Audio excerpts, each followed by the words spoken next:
Welcome to Preparing for AI, the AI podcast for everybody, with your hosts Jimmy Rhodes and me, Matt Cartwright. We explore the human and social impacts of AI, looking at the impact on jobs, AI and sustainability, and most importantly, the urgent need for safe development of AI, governance and alignment. You met me at my lowest moment. You saw me at my very worst. When I expected disappointment, love was all I heard. Welcome to Preparing for AI with me, Dominic Cummings. And me, Cilla Black. Oh, Cilla. Surprise, surprise. Indeed. So, welcome back to Preparing for AI. And as we always say, this week is going to be a very special episode. But this week really is going to be a very special episode because we are going to be talking about... Well, we're going to explain how the universe works, I think. Yeah. Specifically, we're going to talk about... simulation theory. Simulation theory. So I guess probably the best thing to do to start is to explain for anyone listening who doesn't know what simulation theory is. And then we'll spend about an hour debating and arguing it. And hopefully we'll have something interesting to say and we'll link it all to AI, right? I hope so. That's the plan. So simulation theory is the idea that we live in a simulation. It's something that's been toyed with for quite a long time, but since the advent of modern computing, where you can, games are getting better and better every year. And then more recently, you've got the addition of AI, which I don't think we've seen AI in games much yet, although there are some examples that I'll talk about. But effectively, the idea is that if we can simulate a world as accurately, basically that looks as good and feels as good and has characters in it that are intelligent and have consciousness in the same way that we do, if we can ultimately do that at some point, and if you look at the progress of technology, if you go back 100 years, we basically didn't have computers. We've gone from that to, simulating pretty photorealistic games more recently. Obviously nothing like simulating a real world or a whole universe or something like that. But the idea is that, where are we going to be in 50 years? Where are we going to be in 100 years? And if you ever get to the point where you can simulate something that appears as like our universe does, so like everything that we've got in our universe, or a really good approximation to it, then if we can do that, and the characters within that universe have consciousness in the same way that we do, which is, it's quite a stretch from where we are now. But if you can do that, then all of a sudden it becomes really, really likely that we ourselves are living in a simulation. That's the whole point of this simulation theory, right? Is that if we can do it, then how likely, but as the closer we get to that, the more and more likely it becomes that we're actually in a simulation ourselves. Because the options are you're in a base reality, so you're in we are in the original reality, whatever that means, or we're in a simulation. And if you can run a simulation, then it becomes quite likely that you're in a simulation yourself, if that makes sense. That's the opening gambit to simulation theory. The link to AI should be obvious, but effectively, as AI gets better and better at approximating human thought and human consciousness, and obviously it's an open question, but if we ever get to the point where we have, I don't think it's just AGI in this case. I think it's I think it's AI that can simulate emotions, that can experience the whole gamut of the human experience, which is a little bit different to artificial general intelligence. But if you can get to the point where you have AI that can do that, then you can imbue the characters within your simulation with these, with these consciousnesses, effectively. When I listen to that kind of opening speech, and obviously we talked about this, but the one thing I didn't know you were going to say was this idea that the characters within the simulation have to be conscious, because that to me immediately kind of changes the equation. And I think back to something, there was an episode with, if you know Brian. Are you conscious? Yes. Are you in a simulation? I don't know, do I? No. But we think we're conscious. But if we think we're conscious but we're not, is different from but we are conscious. So let's work for a minute on the basis that we are conscious. So if you know Brian Keating, who, I mean, there's an episode of DOAC recently, Diary of a CEO, back in December, where so he talks about basically as a scientist looking at why we exist, how God and science kind of fits together. It's a really, really interesting episode. One of the things that was quite amazing for someone from his kind of point of view was that he was talking about other planets, and that in his mind, it's almost impossible for him to believe that intelligent life exists anywhere else in the universe. And I thought, well, everyone, or I would think from his kind of scientific position, would say, well, it's almost inevitable that there is intelligent life just because of the size of the universe. But his view on it was the coincidences that have to happen for life to have formed are just so incredibly, almost impossible for it to have happened once, that it almost couldn't happen again.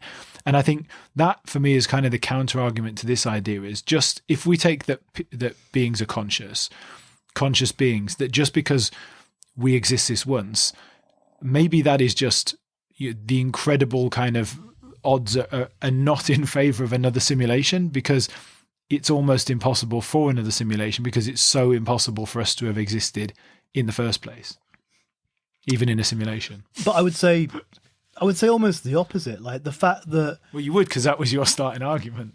Well, this is like the theory. This is not necessarily what I believe, but could the fact that we don't see signs of intelligent life on other planets also mean that whoever's simulated us just simulated life on one planet? Because, why would you bother doing it on loads of different planets? Because it would take lots more computing resources. Yeah. so it also works. I mean, to be fair, like, you can kind of use this argument. You can bend this argument however you want. The simulation theory thing, that's where it's quite a nice one to play around with. But I would assume that. I mean, if the argument is that we are, like, the question is, are we in a simulation? The theory is that if we can create a simulation that approximates our own universe, like, when I say approximate, basically replicates our own universe in a computer at some point in the future, whether that's a quantum computer combined with AI, combined with whatever, in 50 or 100 years' time. If we can do that, then it becomes increasingly likely that we're in a simulation ourselves. But then you would have to be able to create consciousness in order to do that. But then what are the barriers to us creating consciousness with AI in the first place? Like, depending on your beliefs, if we are just a collection of organic matter and consciousness is a side effect almost of us having these really powerful computers in our heads, which is one argument, then is there any reason we shouldn't be able to do that with silicon on a chip at some point? It's very reductive, I know. Yeah, it is. I mean, when we talked about this last week, one of the things that I'd said, and this sort of shatters the AI part of it, I guess, straight away, is if we are in a simulation, then the assumption from a sort of, my understanding of the people who have this theory anyway, is that it is essentially some form of kind of computer that's being used to create the simulation. That works on the basis that there are two forms of sort of intelligence. One is carbon-based, right? Humans, animals, whatever, the kind of analog world that we lived in pre-digital. The second one is silicon-based, which is computers and this, AI and the simulation. Because let's be honest, like AI, as we understand it at the moment, and computers, they're all based around silicon, right? Yeah. Yeah. So just in terms of we're splitting into kind of carbon, silicon, if there is this third level, then why does it have to be AI? Because why does it have to be either of those two things? It could be something completely different. It could be a completely different form. And therefore it's not AI. I guess I'm not arguing against the simulation here. I'm sort of arguing against the AI point and saying why this has to be a kind of computer simulation. If we have this and it's this level of complexity, there are potentially dimensions of this that we can't even comprehend or understand. Are you talking about our reality or the one that's Our simulating reality. ours? Well, what we think is our reality. What we think It's either our reality or what we think is if we're in the simulation that you think we're in. But if we're in a simulation, then all of these things are just concepts, right? Like if we're in a simulation, then the idea of like carbon and silicon and all that stuff, it's all just a concept anyway. It's not a real physical thing. True, but the dimension that has invented us, and some dimension there has to be something that is actually real at some point, right? There can't be a never-ending cascade of simulations. No. No, and that's the core question with this. It's like, are we in the base reality or are we in a simulation? And again, like the whole idea is if we can, we already work on the bit. We are in a simulation. Well, no, is that not open for debate? No, it's not open. Of course, it's open for debate. Like, but the theory goes that if we can simulate, if we can create a simulation in our reality, then in all likelihood we're in a simulation, because if we can create a simulation, then okay, but the simulation we're about to create with AI, because I think we are. Like it may, even if you take like, advancing kind of video on a few steps and creating, a simulated. No, and it's not necessarily even a world. At that point, it's maybe much smaller than a world at this point. We're a long way off the kind of simulation of worlds, but simulate something small. Where's your assumption that there is consciousness in that simulation? Because it seems to me that the thing to accept that we're in a simulation is, well, consciousness, we think we're conscious, but actually they think they're conscious. I don't think the simulation that AI is going to create at any point in the near future means that the things that exist in there are conscious or believe they're conscious. Maybe not, but then if we're conscious, if we believe we're conscious, then that's the point, right? Is like so maybe we can't do it, but if you were going to create a replica of our reality in a simulation, it would have to include consciousness, because consciousness is part of our reality. So in order to fully simulate our reality, you'd have to simulate consciousness in there in the same way you'd have to simulate everything else. In that case, I don't think we're ever going to do it. I don't think we'll ever simulate a universe with consciousness ever. So that's just a view, and I can't back that up with anything, but that's my view. I've sort of entertained the idea of the idea of simulation, but if it involves the simulation has to be conscious, then I just, to be honest, I just dismiss it. Then. You think we're never going to get there? I do, yeah, I do, and I think we're going to be able to simulate. I don't know about universes, but simulate complex systems. I think we're going to be able to do that with some form of AI, but I don't think that means consciousness. I think there's a really important point here. We're just sort of 30 minutes in, and I think there's a lot of directions for us to go in. But I think something really important to say at the beginning, because I think it will come into our views on this, and so I think it's quite good to get this out early on. I think it's fair to say you don't believe in God, right? Or have you changed your mind? No, I haven't changed my mind. Like I don't. Which is the one where you don't know. You're agnostic. Yeah, probably. It's not agnostic. Doesn't necessarily mean you don't know. It means that I think it's more the fact that it's a bit more. It's like it hasn't been proven, and therefore you could even believe it, but it's not enough of a belief. But you're okay. I'm not like. Would have been better if you'd said you're an atheist, because I'm going to say I believe in God. You know that, and I think it makes a big difference to our views on this. Yeah. And I think there is also a difference between whether I believe in God and have a religion, which I think that religion is a choice that might mean something to me, but is at least partly about cultural and sort of behavioral aspects to it. But the belief in God is something that, you can argue with me about the rights or wrong of the religion that I choose to take, but the belief in God to me, like fundamentally, I just, now at this point in my life, I cannot see any possibility to me where there isn't a God. And I think the reason this is really important at this point is because the simulation theory to me the eventual answer to this is, okay, fine, accept it. But then so you've accepted God. You may not accept the Christian God or the Islamic God or the whatever organized religion God you might want to follow. But if something is simulating and you accept that there is a baseline simulation, so that's either the top or the bottom, whichever way you want to look at it, of the simulation, right? The one that's controlling all of it, then that's God. Well, so to me, the simulation thing is you're just saying that there is a God. Might not be the God I believe in, but you get to a God. I don't see the difference between the ultimate, creator, whatever you want to call it, of the simulation and God, because God is the creator. But and therefore the one running the simulation is the creator. Yeah, but if someday you had the ability to run a simulation that was indistinguishable from our universe, then would that make you a God? It wouldn't make me God, because God is at the top of all of it. God's right at the top of the whole pyramid. God's at the top of the chain. There's the fundamental idea that there is nothing above God and nothing beside God. God is the top of the chain. So I think, so the reason I asked that question is because I think that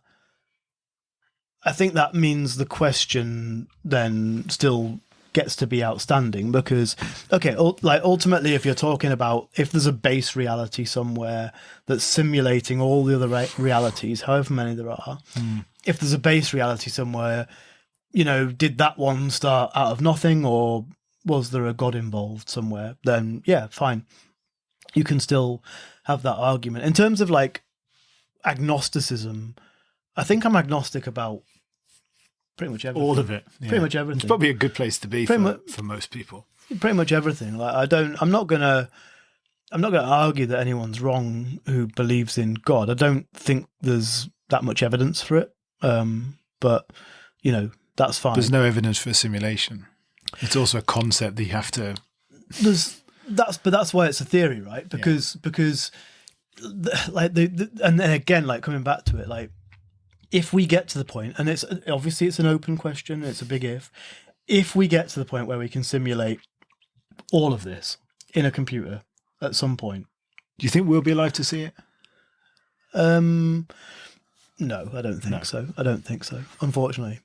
But if we do get, there is a really good argument that if we do get to that point, then you kind of have proved it.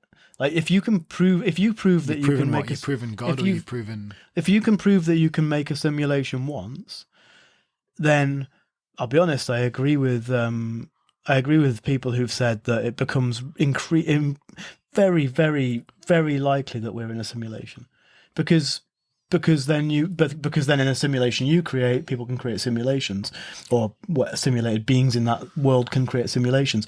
It also becomes the point where we can probably create, once we can create one, we can probably create multiple. Yeah. We can create as many as we want. And so again, if assuming there's one base reality and then there's these simulations all the way down, there's probably billions, trillions, unknowable amounts of simulations. Whereas there's one base reality, and that's the crux of the whole thing, right? And so it is a theory. The interesting thing about it is it, whilst it's again, it's not necessarily provable because we could be in base reality. If you can do it, it becomes really probabilistically likely that you're in a simulation.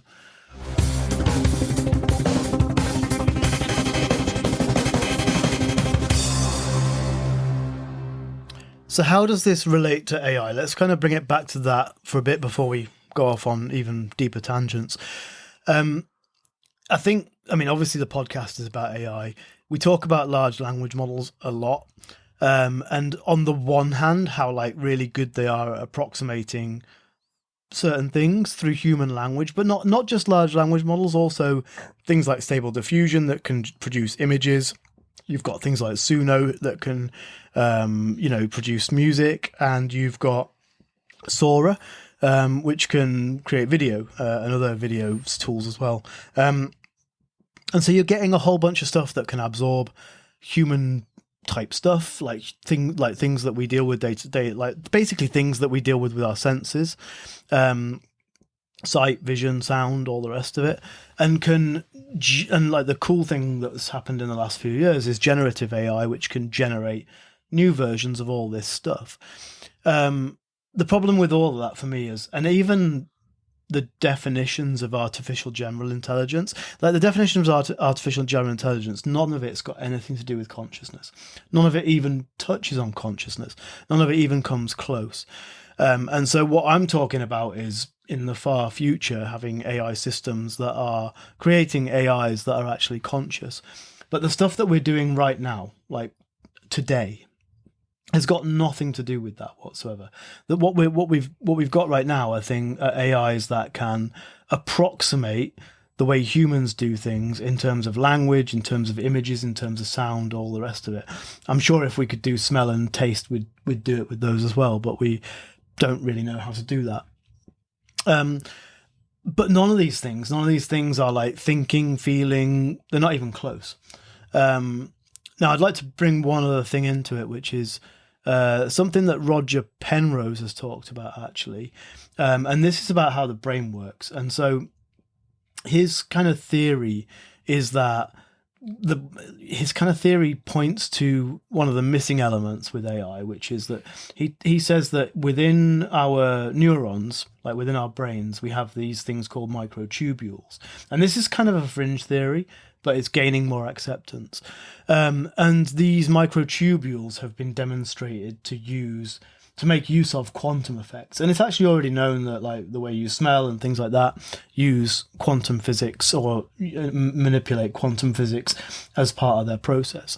And so one of the kind of questions is it, like, basically his theory is that where consciousness arises, because, like, the simple sort of like classical physics description of neurons and weights and biases and how large language models and how neural networks, like artificially developed neural networks, work, they kind of miss this like quantum element.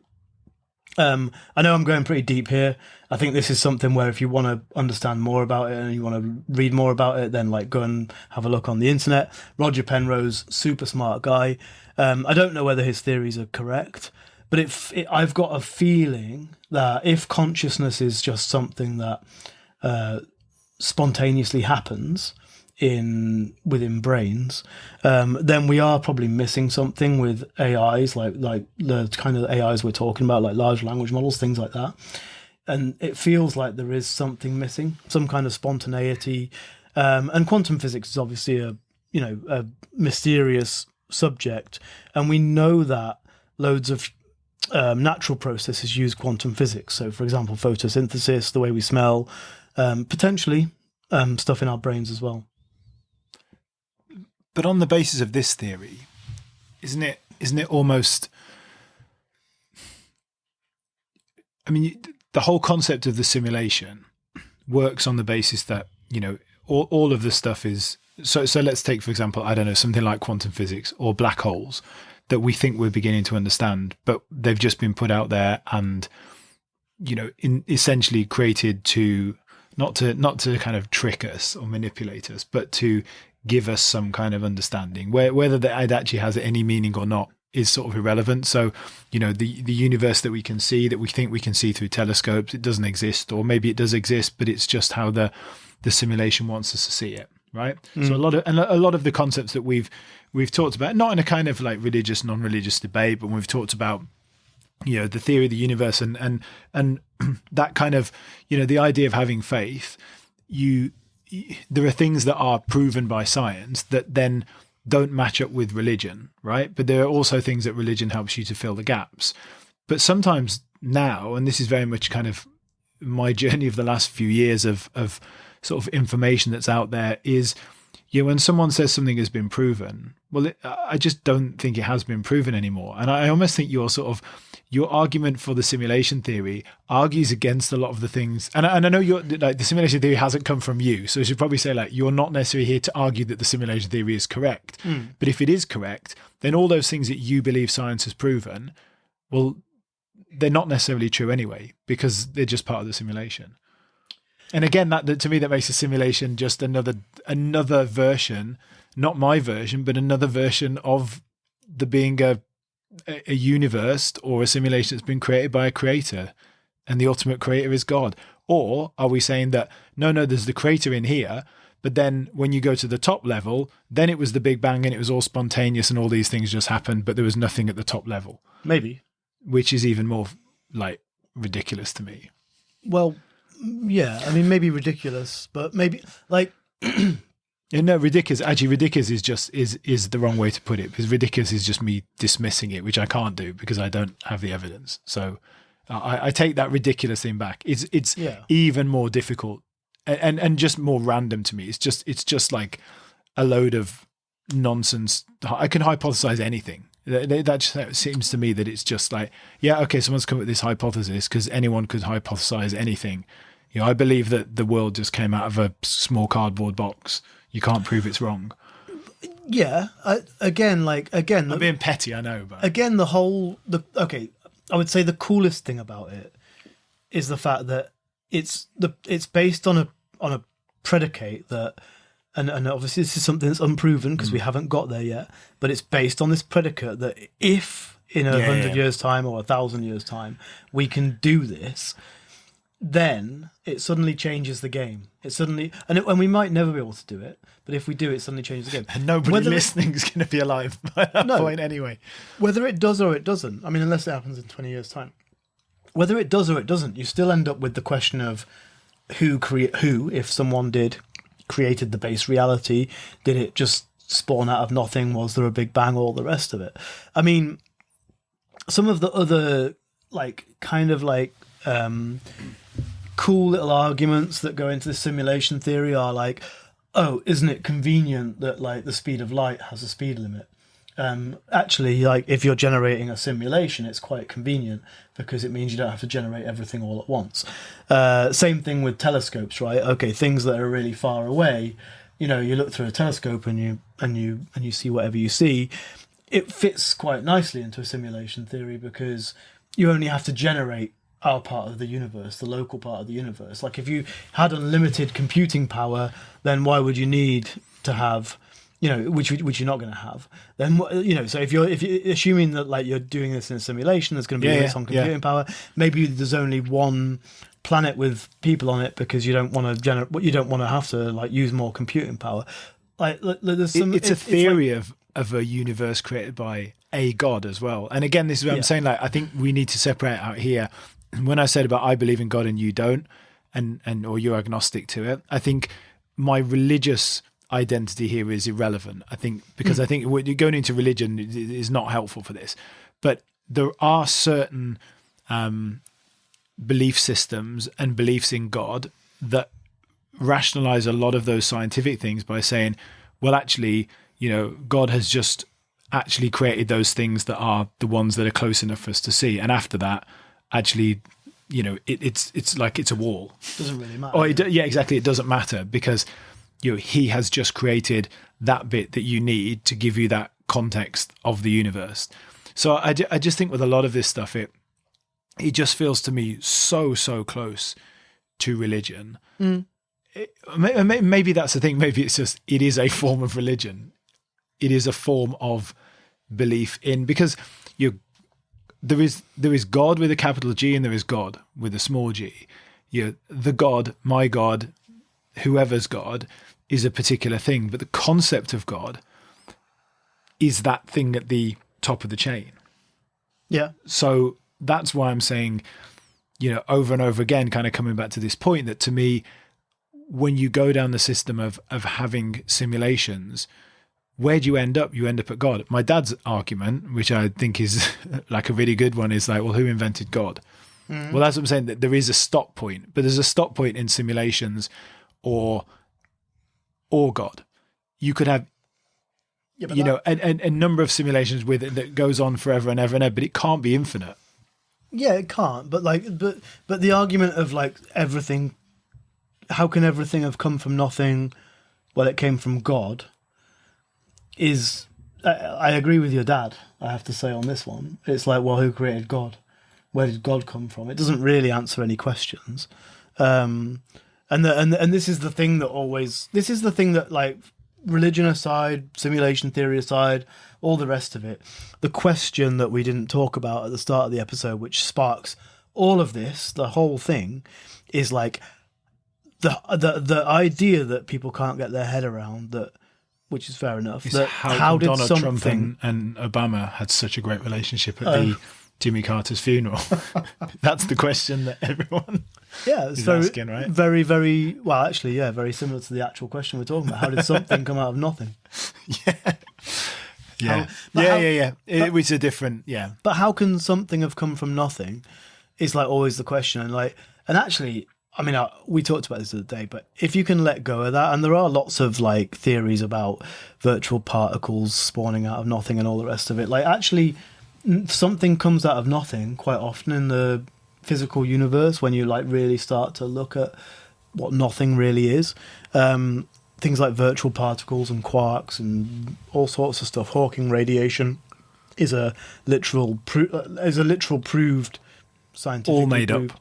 Well, yeah, all made up by the simulation to make us think they existed, so that the man running the simulation, he's always like a why is it a man? He's always a fat, sweaty man. Okay, if you see the picture of it, it's never a woman, and it's probably a non-gender specific. No. Entity. Have a look up the pictures of simulation theory, and it's always a kind of it's always like an overweight guy sat in it's a World of in Warcraft his mom's bedroom.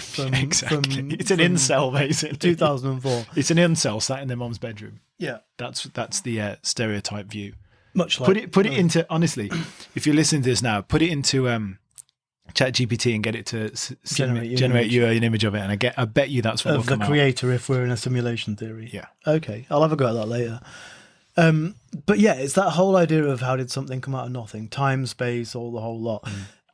I actually think maybe, I mean, that's obviously it's a really hard concept for humans to understand, but it's also hard for humans to understand the concept of 4+ dimensions. Yeah. So maybe something can come out of nothing. I don't know. Yeah. Again, and I don't want to go into religion again, but like to anyone non-religious. But you're about to. Yeah, I am. The concept of something like heaven, right, is like, well, heaven can't exist because it's ridiculous and you can't see it, and where is it? But then you talk about extra dimensions, then I'm not saying that means like everyone should now accept that heaven exists, but then the sort of argument against it goes away. You can't prove or disprove it. It's like there are just so many. I think I've got to say, like, I think the simulation thing is a really interesting idea, and I think if I didn't believe in a particular God, I think I could definitely buy into it. But I just think it is, like I say, it's so similar in that it requires, for one thing, it requires a leap of faith, right? Mm-hmm. Because again, you can't prove it. Well, so it requires a leap of faith that puts you into that position, and it's such an abstract concept at this point. Because yes, this idea, if it's true, then there must be many, many layers of it. Yeah, I kind of buy that. I think that makes a lot of sense to me. Logically, that makes a lot of sense. That why would you be in the top level of the simulation? There's no more reason you would be than in any of the other layers if there are 999 million billion squillion of them. But it still takes a leap of faith to believe that it happens. And you know, on this show, when we talk about AI, just bringing it back to AI again for a second, when we talk about the sort of limitations, it feels to me like it's a hell of a stretch to get there. Like, did the simulation theory, I've definitely only really heard, I think maybe I'd heard about it before, but I've heard about it a lot more since AI, maybe because people like Musk and deGrasse have talked about it. But was it a popular theory well before AI, or has this really brought it to the forefront? Because I see nothing about current AI or any AI we can see anytime in the near future, even the sort of concept of ASI, you know, to the point of a kind of Terminator style ASI that is far enough advanced to create multiple, you know, never ending layers of simulation. So it's some kind of unimaginable stretch to get to that point. And has it been popularized by the developments in generative AI, or actually is it just that Musk has brought it to the forefront because people, you know, listen to what he says? So simulation theories have been around for a long time. It's come to the forefront more recently, probably because of the I wouldn't even say the advances in AI, but the advances in computing. It feels like and it literally is, like the advances in computing have been exponential. There's Moore's law and various things which they're all exponential things. And even though Moore's law has slowed down, it's actually still exponential, basically, at this point. We're also finding algorithms all the time and like speeding things up that way, where you get these massive jumps. And then obviously there's AI, which we've discussed, and I agree, like the current version of AI is nowhere near. But then also you had, just I think it was about a month or two ago, Google released Willow, which was their latest quantum supercomputer. Have we talked about this? I don't think we've talked about Willow properly. I mean, okay, whether we have or haven't, I think because it is really important and really fascinating. Like, can you just give a bit of an overview of what Willow is? Yeah, so basically the big leap forward. So quantum computing is computing using qubits instead of bits. It's done using quantum computers. And the idea is that they can do certain types of calculations way, way, way faster than conventional computers. But it's not like just speeding it up 10,000 times or something like that. It's that they can physically do calculations that are just almost impossible on conventional classical computers. The example that's commonly used is that once you get a quantum computer with enough qubits in it, and we're talking hundreds or thousands, not like billions like you have in classical computers, then you can break things like RSA encryption really easily, because the way qubits work is they're not ones and zeros, they're in a superposition of ones and zeros, and so they can perform all these calculations in parallel that a classical computer would have to go through one by one. You'll need to see what RSA encryption is as well. Yeah. Okay. So this is like the encryption that has been around since the start of the internet. And the important thing for people listening is that everything that you currently use, including all of your money, is stored and encrypted by. And every piece of information you've been sending dodgily on the internet through chat groups and Telegram accounts since you've been using those dodgy accounts, basically. Yeah, yeah, exactly. So a good example is WhatsApp uses encryption, end-to-end encryption. So what that means is when you send a message on WhatsApp, you and the person or the group who are receiving it will see what's in that message, but nobody else in between can see what's in that message. Quantum computers that are powerful enough, and when I say powerful enough, like, again, it's not that many qubits, they can break that encryption really easily, because they can just simulate all of the different possible private public keys that you have, and they can just break it. Again, like, I think going further than that is probably beyond this podcast. But the point is that up till now, it's been very difficult to create quantum computers that are stable. So the problem with these quantum computers is that you can't keep these qubits stable for very long, and it's very difficult to keep them, like, the more and more they have of them, the more and more difficult it becomes to keep them stable. Google have been working on their latest quantum supercomputer, and the thing that they've been introducing into it, so they've introduced like extra, basically they've got extra redundant qubits that they use for error correction. So and this is like the limit of my understanding, but as I understand it, they basically, instead of having like 100 or 1,000 qubits, multiply that by 3 or 10 or something. And so they like basically have this massively redundant system. And what they do is they use that to do error correction. And what that enables them to do is have basically much larger quantum computers with more qubits in them that are stable for longer periods of time, allowing them to do these calculations that you wouldn't normally be able to do. Now, predictions were that RSA encryption, what we were talking about before, which basically is everything you've ever encrypted, was going to be safe until like mid-2030s, maybe 2040s. The release of this supercomputer in, I think it was December last year, and some of the achievements that Google have made mean that the revised timeline is 2029. And what that means is like basically anything you do online, but not just anything you do online in 2029, anything you're doing online now potentially has the...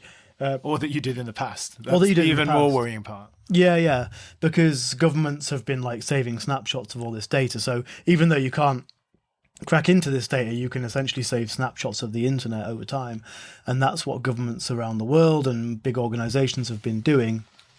That potentially means that once this happens, once these computers get powerful enough, like all of the data that you've had sent before, like all of your banking details, like things like crypto currency, things like that, just all of that becomes kind of like the security on it becomes worthless, and it all gets hacked immediately. People can, if like Bitcoin's a good example, if you know, at the moment you've got your private key, only you know your private key, only you have the key to your Bitcoin wallet. Once this happens, in theory, like that's worthless. Like someone can just take your Bitcoin and do whatever they want with it. The same's kind of true of banking, online banking, really. So it is a really kind of a worrying thing. I'm trying to remember, because we're talking about simulation theory. So the reason we got onto this was because of the conversation we had before around how maybe quantum computing is that kind of missing link in terms of like the brain and how consciousness works and all the rest of it. So maybe with this plus AI and all the other advancements we've got, you know, that takes you to that next exponential level with computing power.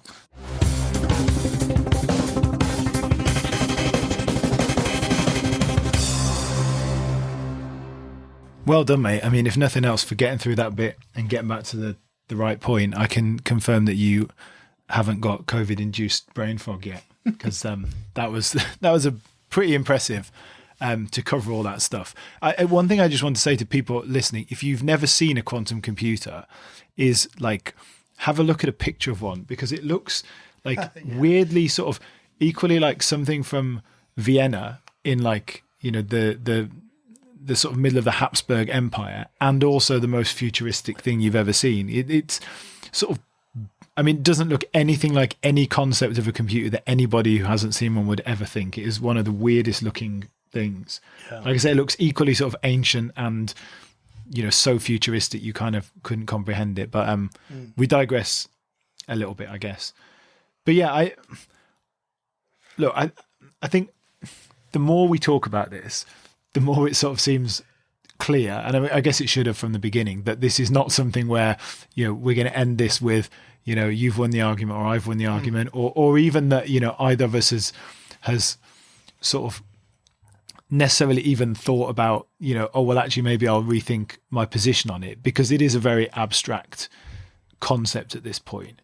But I think when you bring it back to AI, it's the sort of, there's this contradiction as we talk about the sort of limitations, and like I say, and the stretch that it would take to get to anything like this.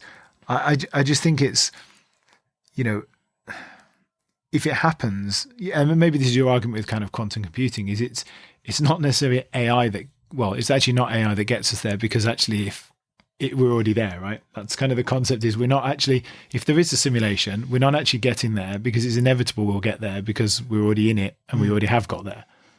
Yeah. It's not actually, it's just that we're just following a path. Which, does that question free choice, free will? Are we being led towards it because it already exists? I don't know. Yeah.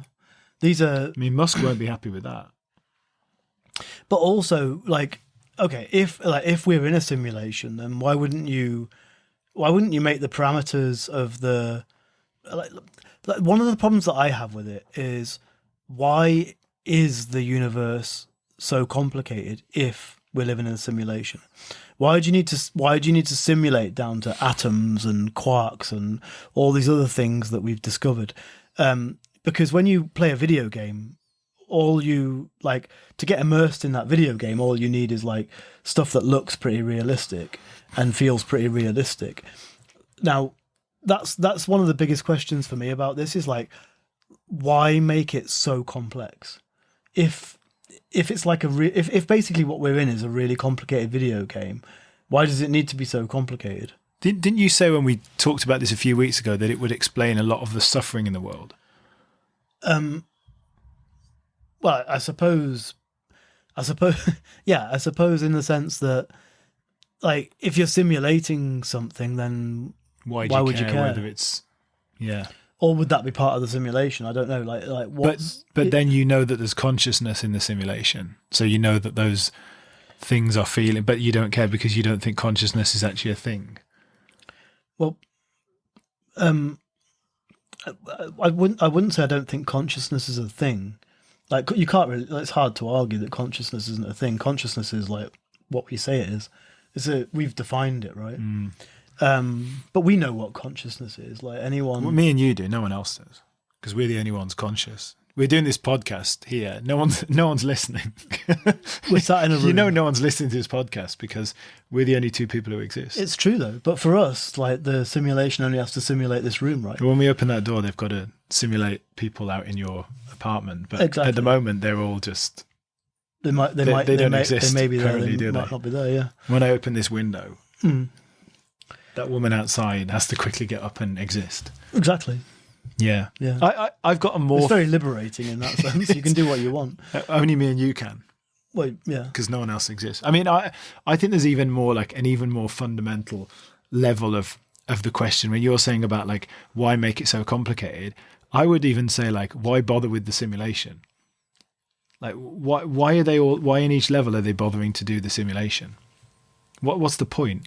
Well, so I'm the fat middle-aged incel in the bedroom in the level above us, right, in his mum's room, and he spent all that time making a simulation. Isn't there anything else for him to do? Like, why bother with the simulation? But if you're running the simulation, then like, okay, so why do we make video games? You could then argue, why did God make? But why do we make video Earth? games? But you know, why do we make video games? This could just be like a form of entertainment. Yeah, like the Truman Show. I often think I'm in the Truman Show, so. I mean, maybe it's a simulation. Maybe I'm the only one that exists. Maybe you don't exist. I mean, I'm the only one who's conscious. Presumably for us, like... Me. You don't well, exist. Okay, you. Presumably for you, Yeah. things are progressing in time as they would normally, but like for whoever's running it, if it's like a video game, they can just fast forward, rewind. Like maybe someone out there is the person that's playing the game. Yeah. And they're like in... So time doesn't exist in the way that we see it. No, they can just go backwards, forwards, do whatever they want. Which again is, you know, how you are meant to perceive God, and how God can be in every place at one point is because time is not a flat circle to a higher being on various different dimensions and levels. So it's again, I just think again it just ties in with, it just ties in with the concept. And maybe the argument could be, well, yes, because people have come up with the concept of God and actually they've got it wrong. It's actually the simulation. Yeah, very possibly. Yeah, I don't want to make the same point about the creator at the top level, because I think that I've made that point enough, but quite a bit. So where do we go from here? I think that we try and build a simulation of the universe. If we manage it, that proves that the simulation's true. If we don't, it proves that God's true. Or the Big Bang. Take your pick. Well, I quite like the Big Bang still. Yeah, I quite like the Big Bang, to be honest. More than simulation. If I was to hedge, honestly, like if you, I guess you are asking me what I think. I wasn't, but yeah, I do want to. I do want to hear what you think. What do I think?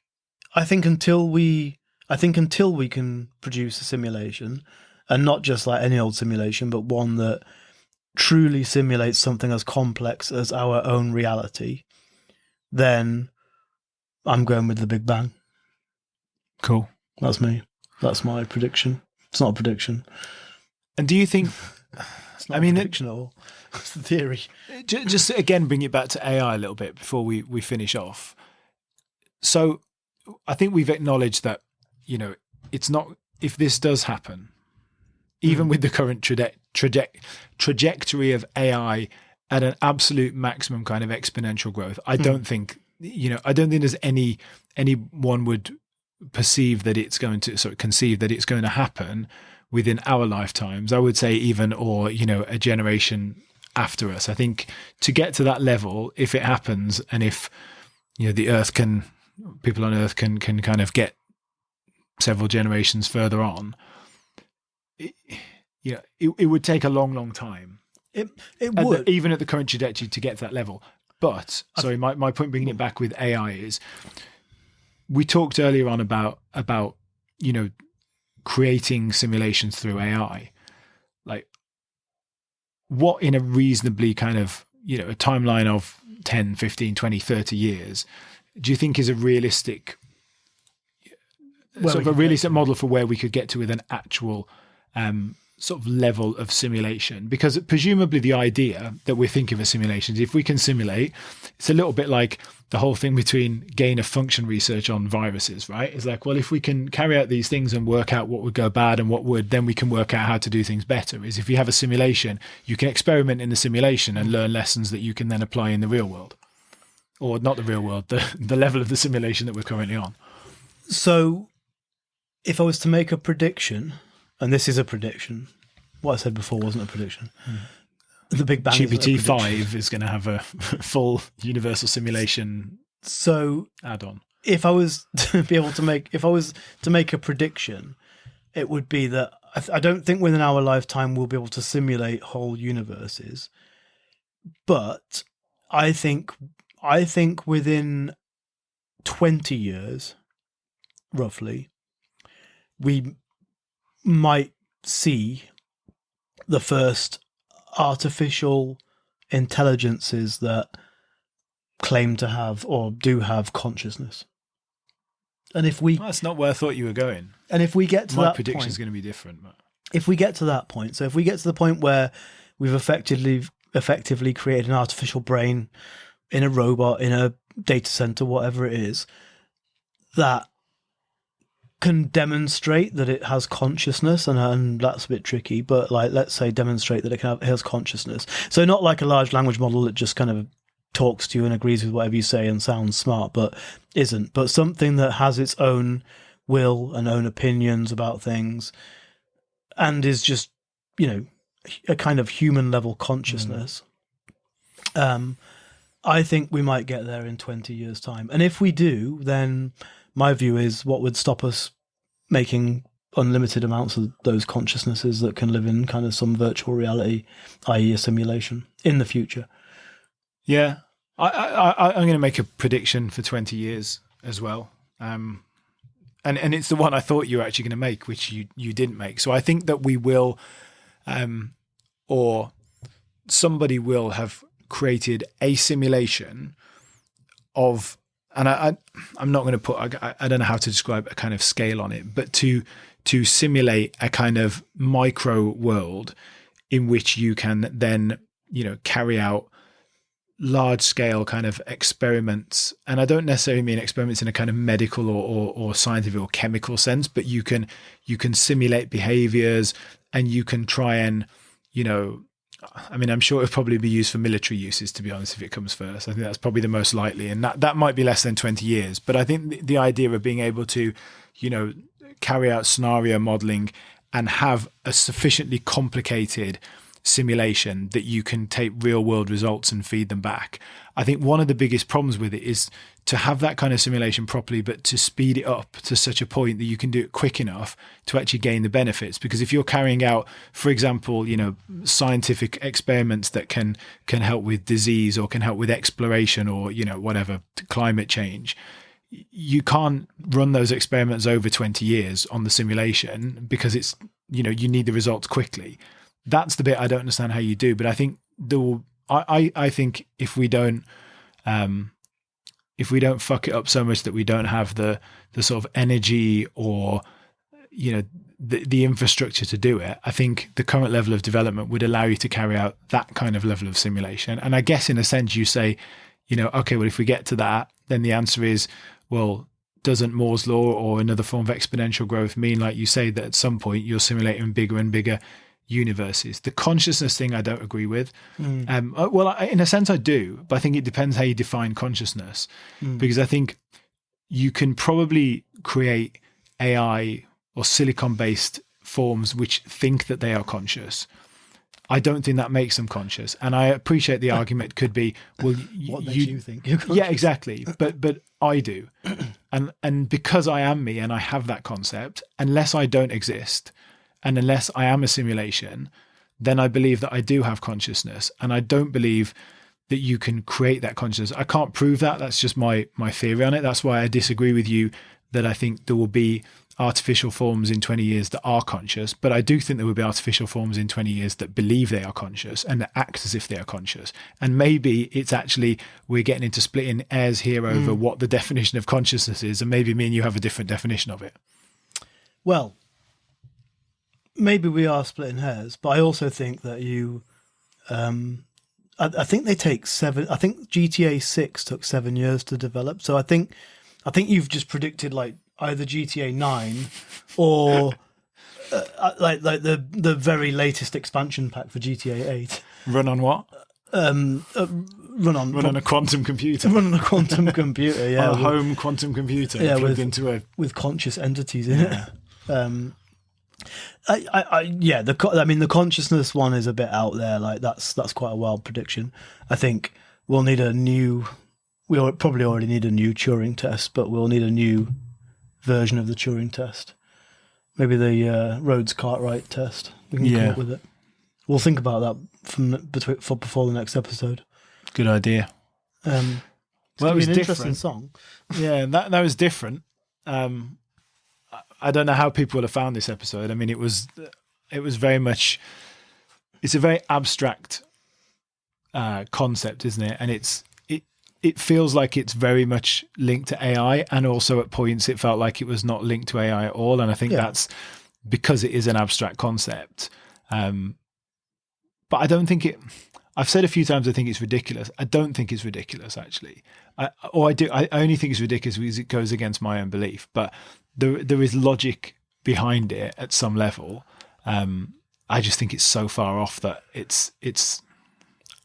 I'm not sure if there'll even be a world left by the time you get there, even if you follow that exponential scale. Because to simulate a universe is.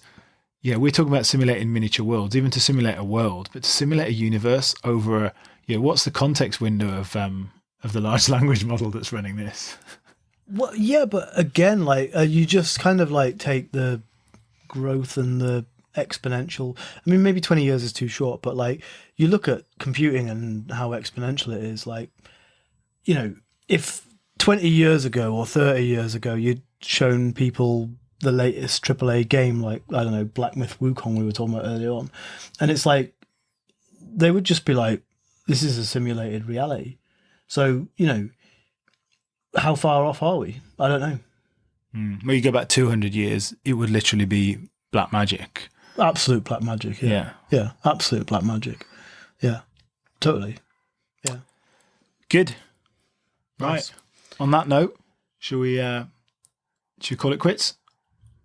Yeah, I mean, like I said, I'll leave I don't know what that means anymore, but I'll leave you to churn out a sort of masterpiece to reflect this on Suno. Yeah, it's going to be wild. Right, have a good week, everyone. Tune back in next week. Take care.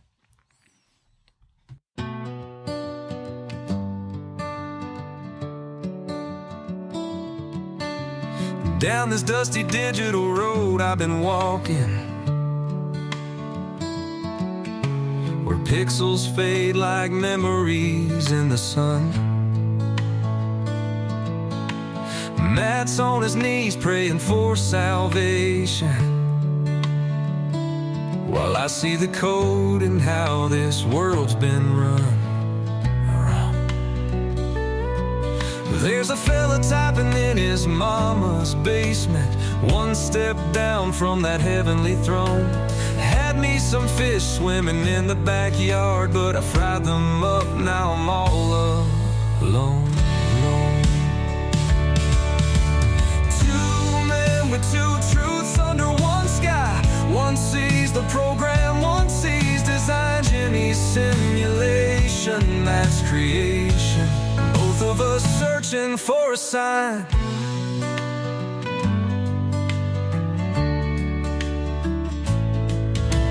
Jimmy speaks of glitches in the sunset. I feel God's hand in every mountain view. His faith in ones and zeros won't save. evening comes like morning dew. That lonely soul he calls a grand designer. Ain't nothing like the Lord has shaped this land. Your empty tank where fish once were swimming shows how you treat the gifts from God's own hand. Big Bang or Genesis, take your pick. The stars don't care which side you choose, but heaven's gates don't open wide for those who've paid their faith with cosmic blue.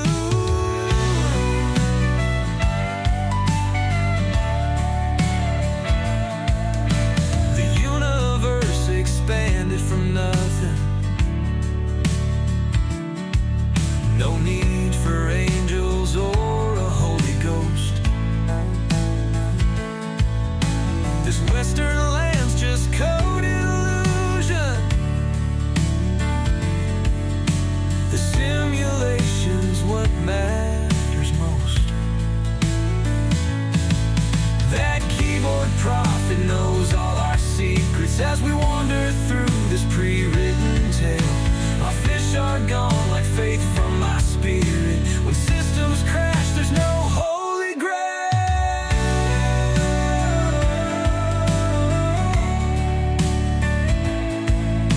These rolling hills weren't born from random chances.